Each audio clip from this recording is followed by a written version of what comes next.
Oke guys, welcome back to Daily Charting with Toshi, di mana kita akan daily chart your favorite cryptocurrencies. Oke, dalam 24 jam terakhir, cryptocurrency market terkoreksi sebesar 0,16%. Dengan total market cap mencapai di 3,23 triliun US dollars. Dan untuk hari ini, Bitcoin dominance mulai ada perlawanan. Mulai ada rally sebesar 0,16%. Ini kalau nggak salah dia itu daily close lagi di atas dari MA20 nih ya.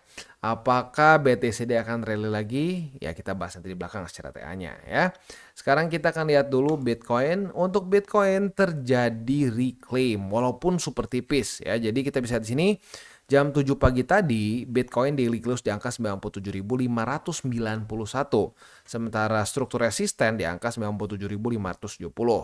Buat lo yang sudah lumayan lama di TCI kemungkinan besar sudah tahu ya. Kalau reclaim tapi tipis itu sering kali terjadi fake out. Jadi amannya kita tunggu dulu sampai besok ya. Apakah 97.570 mulai menjadi support atau tidak. Dan yang lebih penting lagi mungkin adalah apakah daily close dari Bitcoin akan di atas dan signifikan di atas dari 97.570. Begitu ya. Oke. Jadi untuk BTC ya PR-nya ya tunjukkan apakah ini fake out atau bukan. Tapi kalau ngomongin PR yang lebih besarnya ya kalau bisa Bitcoin mempertahankan 96.433 supaya nggak perlu lagi ke 91.000 begitu. Nah tetapi di waktu bersamaan kita bisa juga di sini sudah ada terjadi death cross ya. Nah death cross ini menunjukkan ya bahwa momentum bearishnya semakin kuat begitu ya. Momentum bearish ini sudah terbentuk lumayan lama juga sebenarnya ya. Sudah terbentuk lower low, lower high, lower low, lower high dan terus menerus begitu. Nah, kalau sampai ini ke-reject lagi oleh MA20 sebagai resisten, ya harus siap ada kemungkinan bisa lanjut lagi lower low begitu ya. Jadi ya tinggal kita tunggu tanggal mainnya apakah BTC akan mulai di-reject oleh MA20 atau tidak begitu ya. Dan sekali lagi ya, kalau kita udah mulai ke-reject oleh MA20 ya. Nah, ada resiko bisa lanjut lagi lower low. Begitu ya. Seperti yang terjadi di sini ya. Di sini nih kan death cross nih. Death cross, ke-reject, lower low ya. Nah, tapi ya gini, yang kita nggak pernah bisa tahu adalah lower low-nya sedalam apa. Begitu. Apakah lower low-nya bisa sampai minusnya ekstrim? Kayak di sini berapa nih minusnya nih? Di sini minus sampai paling dalamnya 16%. Begitu. Tapi di waktu bersamaan juga bisa aja lebih mild seperti di sini ya. Jadi ya kita mendingan gini deh, jangan kita tebak-tebakan gitu. Kalau saat kita udah punya keinginan buat nebak-nebak, oh ini mau dropnya sampai sedalam apa, hati-hati. Nah itu kita udah mulai pelan-pelan menjadi dukun. Jadi bereaksi aja terhadap market. Kalau ke reject, oke, kita lihat ada support selanjutnya, supportnya nahan nggak, begitu. Jadi step by step aja, begitu ya.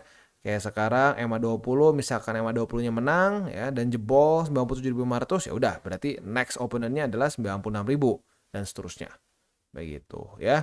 Jangan sampai kita jadi masuk ke game tebak-tebakan. Oh menurut gua 96.400 yang bakal nahan, gua bakal all in di sini. Enggak salah 91.900 ini kan kuat nih, ini gua all in di sini. Jangan all in, DCA aja begitu, dicicil aja gitu. Ada duit setiap bulan udah sisihkan untuk investasi kripto. Nah ya udah waktunya dia drop ke support ya beli, jangan cuma ditonton begitu ya. Karena ya lu bisa lihat sendiri lah ya, para senior-senior TCI yang sudah bersama TCI dari April Maret gitu ya, dari masa-masa sini nih. Ini masa-masa yang tidak menyenangkan. Sekarang lu bilang, "Wah, hoki ya beli di sini." Oh, siapa bilang waktu beli di sini banyak yang sakit perut. Begitu. Kenapa? Karena aduh, ini lebih dalam lagi nggak? Wah, ini bakal overload lagi nggak? Dan seterusnya. Begitu. Tapi at the end of the day, yang menang siapa? Yang menang adalah orang yang konsisten DCA. Begitu. Dan juga ya tentunya ngerti juga kenapa DCA, karena teori cycle begitu ya. Sekali lagi untuk teori cycle, teori 28 November kita akan bahas saat lebih tepat momentumnya. Karena kalau sekarang gue bikin video ini ya, video mengenai 28 November nanti kayak dulu, soalnya dulu gue udah pernah bikin ya, tapi gak ada yang peduli itu karena momentumnya nggak lagi pas gitu ya. Nanti deh sekalian juga untuk jadi reminder untuk orang-orang TP ya. Paling gue jadi ini lagi lah, contrarian lagi ya. Nanti waktu orang-orang udah nge-hype, gue ngebahas resikonya, paling dibacotin lagi. Nggak apa-apa ya. Tapi yang penting berguna bagi banyak orang. Sama seperti di sini ya. Ada banyak orang yang lumayan terselamatkan gara-gara konten gue ya, dimana semua konten orang lain di sini pom-pom bilang BTC akan 100.000 dan seterusnya. Gue bahas kan di zaman April Maret, hati-hati. Kita punya resiko yang sangat besar untuk koreksi. Koreksinya bisa sedalam apa? Mulai dari 30% sampai paling parahnya 70%. Dan voila, yang terjadi apa? Minus sampai 30%. Wah bang, kok bisa tahu bang? Dukun ya? Bukan. Karena statistiknya memang seperti itu. BTC itu kalau butuh koreksi yang lumayan, antara 30, 50, atau 70. Ya, jadi kan gue udah sempat bilang tuh 3 level kepedasan. Nah itu datang bukan karena gue pakai bola kristal, gue tanya, wah ini BTC sampai kemana? Enggak, bukan ya. Karena statistik. Begitu. Jadi ya lagi-lagi semoga nanti saat kita bahas teori 28 November mengingatkan orang untuk TP, ada yang tersadarkan juga karena gue udah cukup banyak juga ngedengar orang-orang yang wah untung bang lo bikin konten di sini, gue jadi mikir gitu. Walaupun banyak yang ngebacotin di sini ya, banyak yang hate di sini, tapi nggak apa, nggak, kita nggak bisa menyelamatkan semua orang. Kita cuma bisa menyelamatkan orang yang mau diselamatkan, begitu aja. Jadi ya nanti ya sabar, video mengenai teori 28 November akan kita bahas saat tepat waktunya ya. Oke, kita masuk dulu ke DXY. Untuk DXY kondisinya, ini masih hari Minggu ya. Langsung aja BTC si DXY masih stay soalnya. Nah, sesuai dengan pembahasan tadi di depan ya, terjadi reclaim. MA20 sekarang malah mulai menjadi support lagi bagi Bitcoin dominance begitu ya. Walaupun sekali lagi balance sheet udah mulai ada tanda-tanda kehidupan ya, seperti yang kita bisa lihat di sini nih ya. Tuh, udah mulai naik ya. Tapi ingat, mulai naik seperti ini tuh bukan berarti pasti masuk QE begitu. Karena kalau mau ngomong sebelum juga ada nih ya. Di mana, di Agustus kalau nggak salah. Nah, di sini nih, lihat. Tuh ada peningkatan kan? Tuh plus 0,03%, tapi ujungnya turun lagi. Nah, jadi ini pertanda yang bagus, tetapi belum terbukti bahwa masuk ke QE. Begitu, bahkan mau lebih parah di sini pernah ada fake out nih di Maret. Terus apa yang terjadi? Turun lagi. Begitu. Ya, jadi ingat, sabar, kita butuh kepastian. Kepastian dari market yaitu apa? Yang pertama, balance sheet terus naik secara konsisten, dan yang kedua adalah the Feds. The Feds mulai lebih dovish kata-katanya ya, mulai keluar kata-kata kita akan mungkin membuat stimulus, kita mungkin akan melakukan penambahan di balance sheet kita akan melakukan pemotongan suku bunga atau interest rate. Nah, kalau itu semua udah kejadian, udah mulai keluar dari mulut si Jerome ya. Nah, plus juga balance sheet naik. Nah, kita boleh tuh lebih yakin bahwa akan terjadi altcoin season begitu ya. Oke. Next, kita geser dulu ke news. Untuk news ini datang dari Argentina ya, di mana presidennya itu Javier Milei, siapa lah ini ya, nama belakangnya panjang lah. Nggak tahu kenapa orang Amerika Latin tuh sama orang Spanyol namanya panjang-panjang ya. Nah, jadi si Javier ini mengendorse Libra token yang basically di rug pull. Aduh kacau ya. Jadi menurut on-chain-nya, dan ini yang gue suka dari kripto, semuanya itu transparan. Ini terbukti bahwa ada 3 wallet yang di-link ke si Libra team ini dan basically menarik liquidity dari si tokennya ya. Mengambil keuntungan sebesar 57,6 juta USD. Gila ya. Zaman dulu di rug pull semua orang nggak tahu siapa. Sekarang di rug pull sama presiden katanya. Tapi jujur, ini kan buat lu yang sudah dengar mengenai pembahasan gue tentang token Trump dan ya si siapa satu lagi tuh Melania ya, gue udah bahas bahwa itu tuh sebenarnya blunder. Menurut gue itu keputusan yang buruk begitu, karena nggak bisa lah ya token yang nggak ada utility itu bisa selamat. Oh enggak, ini soalnya dipegang oleh Trump. Oh enggak, ini dipegang oleh presiden Argentina, pasti bagus. Nggak ada yang pasti bagus. Gini, kita tuh nggak tahu kenapa kalau gue rasa di Indonesia lebih parah ya. Di Indonesia tuh kayaknya kalau udah si A pegang, gue yakin. Terlalu sering kayak begitu ya. Banyak tuh dulu kasus-kasusnya seperti Ponzi lah begitu ya. Ponzi yang zaman dulu net 89 lah. Lalu Ponzi apa lagi tuh. Dulu banyak banget yang menawarin, dan konyolnya jadi mereka nawarin karena gue ngerti trading katanya. Justru karena gue ngerti trading, gue gak mau ikut begituan begitu kan. Karena gue tahu itu Ponzi. Ya tapi ya begitulah, di Indonesia tuh masih sering kali jual sosok gitu disebutnya ya. Ternyata di Argentina juga masih sama. Ya tapi ini kebiasaan buruk lah ya, seluruh dunia. Tapi di Indonesia lebih ekstrim menurut gua, karena ya kadang-kadang yang gak nyambung juga percaya aja gitu. Kayak dulu ada gitu ya, wah motivator nih ya, dia ikutan ini ikutan satu, ya itulah Sinet 89 sebenarnya. Wah, motivator terkenal, udah pasti aman. Kenapa bisa jadi aman gara-gara motivator masuk ke situ? Itu kan nggak make sense sebenarnya. Ya kalau ini masih mending presiden ya. Tapi apapun itu, kita jangan pernah mau beli satu token, apapun lah, bukan cuma token saham atau apapun itu karena ada orang siapa yang terkenal beli.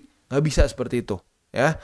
Kita harus mengerti apa yang kita beli. Karena kalau kita nggak mengerti apa yang kita beli, ya ujung-ujungnya hasilnya kita dapat kayak begini nih, kena rakpol ya. Itu terjadi zaman Buff Doge dulu ya. Wah gila, itu dulu gue dibulinya nggak kira-kira untuk urusan Buff Doge. Gue cuma ngasih tahu fakta bahwa tim devnya udah menarik liquidity. Tapi para fans akutnya, fans beratnya dari Buff Doge itu menganggap gue nge-FUD katanya. Padahal bukan nge-FUD, ada on-chain-nya, ada datanya ya. Ya itu dia ya. Kita harus menjadi smart investor. Nggak bisa cuma ikut-ikutan. Begitu, nggak bisa cuma, pokoknya asalkan ini artis yang gue ngefans, dia bikin token, pokoknya gue ikut deh, dia pasti bikin gue kaya. Ya siapa bilang? Cycle sebelumnya berapa banyak metaverse coin, token, bukan coin, banyaknya token, bukan coin ya, lebih dia cuma nebeng aja di blockchain lain ya, bikin asal udah gitu naik harganya. Mereka yang tarik duitnya ujung-ujungnya ya. Berapa banyak tuh artis ya, gue nggak sebut lah namanya, udah tau lah ya. Dulu ada yang judge Indonesian Idol ya, terus dulu ada yang penyanyi kayaknya dangdut kalau nggak salah ya. Banyak lah semua bikin metaverse, akhirnya apa? Bullshit kan, nggak ada yang bikin kaya kan. Nah itu dia ya. Bahkan ya sekarang trennya lebih gila lagi, kelas presiden. Oke, next economic calendar, kita akan bahas seminggu ke depan ada apa aja ya. Jadi untuk hari Senin, wah kita dikasih libur nih ya. Hari Senin kita nggak ada bintang 3. Hari Kamis lagi, sorry. Hari Selasa dari US, nggak ada juga nih. Hari Rabu akan ada, walah ya, langsung ada speech. Cuma tentatif katanya nih ya, jamnya tentatif. Hari Rabu subuh nanti ada speech dari si Trump ya. Ya kalau sampai ini sih harapan kita sih ya jangan sampai ada kata-kata yang terlalu hawkish lah begitu. Lebih bagus lagi kalau ada kata-kata yang cenderung lebih pro kripto. Walaupun ya Trump sih belakangan selalu pro kripto. Nggak tahu nih masih efektif atau enggak, tapi tetap boleh kita pertimbangkan untuk ekstra hati-hati. Jadi mungkin kalau lo buka posisi futures di tanggal 18 Februarinya ya jangan dipaksain sampai ke subuh Rabu gitu, karena takutnya si Trump ngomong apa nggak sesuai sama posisi futures lo begitu ya. Lalu malamnya nggak ada apa-apa ya. Wah minggu ini santai juga ya. Hari Kamis, wah FOMC ya. FOMC di jam 2 malam ya, 2 subuh lebih tepatnya. Jadi itu boleh dipertimbangkan juga untuk menjadi salah satu jam-jam penting ya, just in case ada volatility yang tidak sesuai harapan. Lalu malamnya seperti biasa akan ada initial jobless claim dan juga Philadelphia Fed Manufacturing Index. Hari Jumat akan ada crude oil inventories, and then akan ada S&P Global Manufacturing PMI dan juga Services PMI, plus yang terakhir adalah existing home sales ya. Jadi dibilang terlalu padat nggak juga sih ya. Hari Senin nggak ada apa-apa, hari Selasa juga nggak ada apa-apa, mulai hari Rabu subuh ya. Rabu subuh si Trump ada pidato ya, ada speech. Lalu nanti Kamis Jumatnya juga lumayan padat lah ya. Oke, itu kurang lebih untuk minggu depan ya. Jadi relatif santai di awal, tapi belakangannya lumayan tuh, ada si Trump, ada The Feds dan seterusnya ya. Oke, selanjutnya kita akan masuk ke buy limit, tetapi sebelum kita masuk ke buy limit seperti biasa gue akan disclaimer dulu bahwa semua konten dari TCI bukan financial advice. Ini semua bentuknya adalah edukasi. Lalu bagaimana cara untuk mendukung TCI? Ada banyak caranya. Lo bisa like our video, bisa share our video, atau juga bisa menggunakan link referral kita di bawah. Nah sekarang kita akan dengar dulu pesan-pesan dari sponsor kita pada hari ini. Oke, today's video is brought to you by Bybit. Dimana di Bybit ini kita bisa melakukan berbagai macam hal ya, mulai dari yang newbie sampai yang sudah advance. Buat mungkin lo merasa bahwa aduh bang, gue masih nggak ngerti nih TA, gue masih nggak ngerti charting dan seterusnya, tapi pengen akumulasi, pengen DCA murni, bisa lo tinggal masuk ke sini one click buy, dimana lo bisa pilih lo mau pakai apa ya fiatnya, lo tinggal pilih juga asetnya apa ya. Misalkan lo pengen akumulasi BTC, Misalkan setiap hari Senin jam 7 pagi, misalkan gue pengen akumulasi BTC sebesar Rp100.000 misalkan ya, lu bisa langsung lakukan di sini, bisa peer to peer, bisa Dana, Bank BRI dan lain-lain. Ini gila ya, bisa pakai BCA Mobile dan seterusnya. Jadi Bybit ini memang cocok banget buat orang-orang yang tinggal di Indo ya, bisa langsung pakai bank-bank yang memang sudah biasa kita pakai di Indo ya. Nah, buat yang intermediate sampai advance juga di sini ada spot, nah, dan juga ada leverage tokens, dan tentu juga ada derivatives trading, di mana kita bisa menggunakan kontrak yang USDT maupun USDC. Jadi di sini lo bisa pakai USDC ya, karena nggak semua exchanger bisa menerima untuk futuresnya pakai USDC ya. Dan tentu juga lo bisa earning bunga juga dari kripto lo dan lain-lain. Dan tentu juga di sini kita bisa melakukan copy trade ya, di mana copy trade dari Bybit ini sudah cukup terkenal ya, dan kita bisa mendapatkan keuntungan juga. First copy trade kita bisa ada protection 100 USDT loss coverage ya, dan seterusnya ya. Jadi buat lo yang tertarik bisa silakan pakai.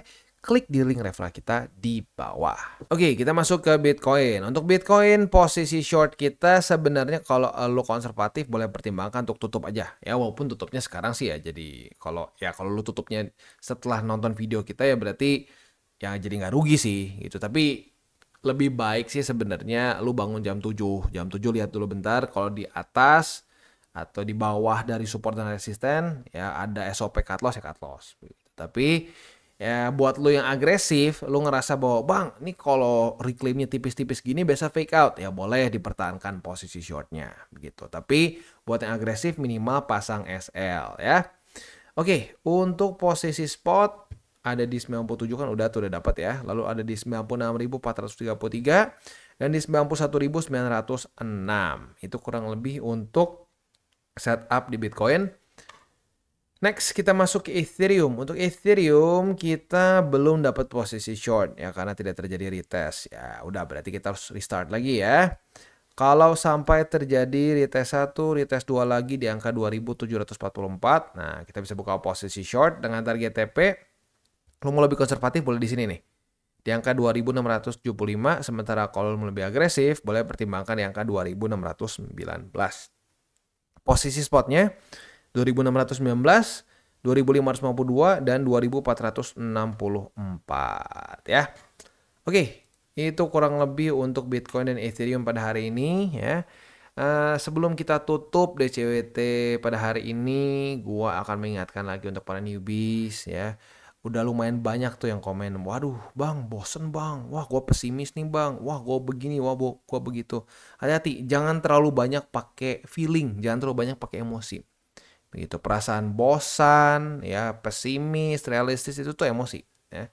Tugas kita tuh bukan baper ke market, ya enggak. Tugas kita adalah bereaksi terhadap market, begitu. Dan ya reaksi paling tepat selama ini dan ya paling oke selama bull market adalah masa-masa boring ini adalah masa-masa tepat untuk akumulasi. Begitu ya. Emang in hindsight baru kerasa ya. Dan gue jujur, gue suka rada kesel kalau denger orang ngomong gini, wah hoki ya, lu dulu bisa beli Bitcoin di harga 50 ribuan, kemarin udah untung 100% tuh, wah hoki ya. Oh bukan hoki ya. Saat lu beli di sini tuh ya lu di ridicule ya, dibilangnya bodoh, ngapain beli Bitcoin di sini, bakal drop kok. Ada yang bilang ke 40 ribu, ada yang bilang ke 20 ribu, ada yang bilang balik lagi ke 15 ribu. Begitu. Wah udah pasti, nggak mungkin, ngapain beli di sini, udah nanti aja siapin duitnya, kalau lebih dalam ya. Ternyata apa yang terjadi? Naik ke atas. Begitu. Ya, jadi gini ya, saat kita berpikir deterministik, disitulah kita ujung-ujungnya akan boncos, beli pucuk, jual bawah. Gitu, karena banyak orang ya saat di sini nggak mau beli, bilang akan lebih rendah lagi, dan gini, gue bukan bilang ini nggak bisa lebih rendah, bisa-bisa aja, kan gue udah bilang di sini, skenario bisa 30, 50, sampai 70, tetapi tetap di CA. Kenapa? Ya karena kita bukan yang punya market, begitu. Nah, apa kabar sama orang yang bilang dulu bakal pasti ke 40 ribu, bakal pasti ke 20 ribu, tahu aja nggak sampai kan? Nah, orang-orang yang nggak dapat di situ, ujung-ujungnya apa? Saat dia ngepam seperti ini, mereka panik. Barulah beli di sini. Lah, ya. Untunglah di sini masih belum minus begitu. Tapi faktanya juga banyak yang nyangkut di sini. Kemarin juga udah berapa banyak tuh yang curhat ya. Duh bang, BTC nyangkut bang di pucuk. kok bisa dipucuk gitu sebenarnya. Nah itu datang dari psikologi kita yang kesannya berpikir ntar deh kita akumulasinya waktu drop. Taunya rally terus, taunya nge-pump terus. Nah lu udah nggak kuat, udah panas, lu beli dipucuk. Ujungnya pas turun panik, bang cut loss nggak ya? Lah kok cut loss? Beli di mana? Ya beli di resisten. Begitu. Jadi apa? Ini adalah berkat ya di masa-masa bull market ya. Masa-masa bull market ini kita harus syukuri terjadi masa-masa boring seperti ini. Ya sekarang mungkin nggak nyaman, nggak enak. Ya sama kayak di sini, ini juga nggak nyaman, nggak enak. Beli di sini tuh nggak asik gitu loh ya. Tapi buat orang yang actually beli di sini ya, kayak contohnya dulu ada Bro Aina, lalu Bro Teloga. Bro Teloga tuh bilang loh, waktu di April Maret tuh dia kemakan dengan omongan dukun. Ya di sini nih ya. Ya inilah bukan dukun mungkin. Kemakan sama naratif ini akan 100.000 dengan cepat, akan ngepam katanya setelah halving ya. Taunya nyangkut ya, udah nyangkut berapa lama, minus juga di sini gara-gara beberapa alts ancur-ancuran ya. Ujung-ujungnya apa yang dilakuin? Untungnya dia lakukan DCA. Dilakukan DCA udah setelah terjadi peningkatan seperti ini, ya udah profit dari minus loh. Nah, jadi lagi-lagi itu semua tuh ada di tangan lu mau seperti apa ya. Mau cuma jadi tumbal market atau mau actually profit di market. Gua nggak bisa paksain, lu maunya seperti apa aja gitu ya. Oke, kita tutup dengan 3 golden rules. Jangan pakai uang panas, jangan over leverage, dan berpikirlah jangka panjang. Dan yang terakhir apa? Salam tabur tuai. Apa yang lo tabur akan lo tuai, jadi taburlah sebanyak mungkin hal baik. Oke guys, jadi itu adalah akhir dari segmen DCWT kita pada hari ini. Dan jangan lupa bagi kalian yang merasakan manfaat dari segmen ini, jangan lupa untuk share ke teman-teman kalian. Dan apabila lu pengen mensupport channel kita, ya TCI, jangan lupa untuk menggunakan link referral kita di bawah. Nggak wajib, ya, tetapi apabila lu menggunakan link referral kita di bawah, ada macam-macam ya, dari Bybit, Huobi, Maxi, toko kripto, dan banyak lagi ya. Ya, walaupun nggak wajib, tapi kalau menggunakan link referral kita, lu secara langsung membantu perkembangan dari TCI. Dan satu lagi, jangan lupa juga untuk join Telegram group kita, di mana kita bisa ngobrol-ngobrol santai mengenai dunia cryptocurrency secara 2 arah. So, jangan lupa untuk like, subscribe, click the bell icon, and see you on the next video.